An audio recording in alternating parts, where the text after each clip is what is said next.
5 years ago the people of Britain voted to take back control of our country. Yet, while the result of the 2016 EU referendum has now been honoured, we cannot be said to have truly wrestled back control of the nation.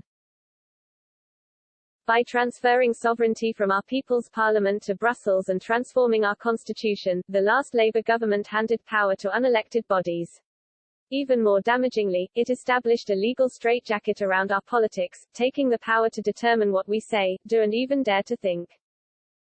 While the architect of these reforms, Tony Blair, is now disempowered, the changes he forced through continue to pervade politics. In fact, in many ways, we continue to live in Blair's Britain. New Labour's constitutional vandalism has driven a wedge through British society.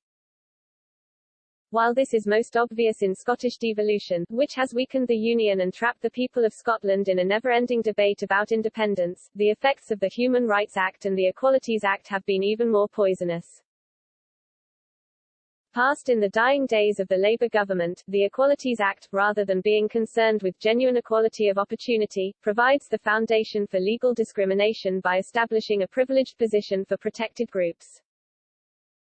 To determine who warrants protection, by virtue of the Act, we are now all exclusively categorized by our ethnicity and gender, in tick boxes on every official form.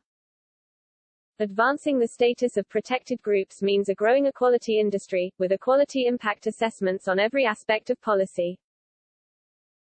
The object is not to ensure opportunity but to recast the world in terms of race and gender, empowering movements such as Black Lives Matter. In this brave new world, what matters is not what you do or how well you do it, but what you are. Identity has become everything. As it predominates, discrimination is enshrined in our law in a way most people would rightly regard as abhorrent. Underpinning this system is the assumption that important decisions cannot be left to the people or, by extension, those they choose to speak for them. The Human Rights Act, which Blair personally championed as PM, handed power to unelected judges, both at home and abroad. He ensured Britain remains tied to a foreign court via the European Convention on Human Rights. As the former Supreme Court judge and historian Lord Sumption concluded, the European Convention is an example of a dynamic treaty, one that enables the European Court of Human Rights in Strasbourg to alter our law as it sees fit, even if this means riding roughshod over our constitution. The court can be best seen as a parliament beyond our jurisdiction. Over the past 20 years it has extended the meaning of the European Convention well beyond its original intention. In particular, the court has used the right to a private life, enshrined in the Convention with the original intention of preventing totalitarian interference in our personal life, to pass judgment on everything from immigration and asylum to parliamentary procedure. This has shifted the balance between the political and judicial spheres in favor of the latter. The liberal establishment reacted to Brexit with outrage because the people's decision to leave contradicted all their assumptions.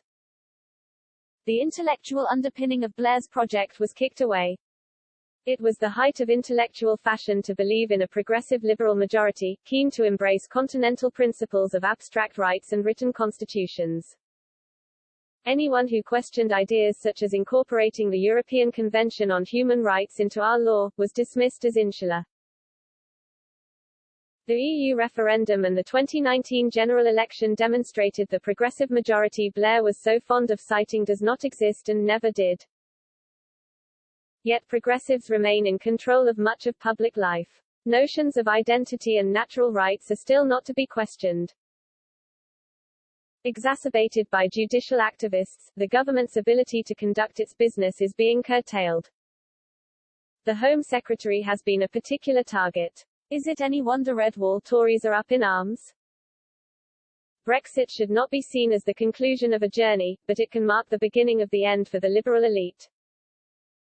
With a large majority and Brexiteers at the helm, now is the time for the government to finally put an end to Blairism by scrapping the Human Rights Act.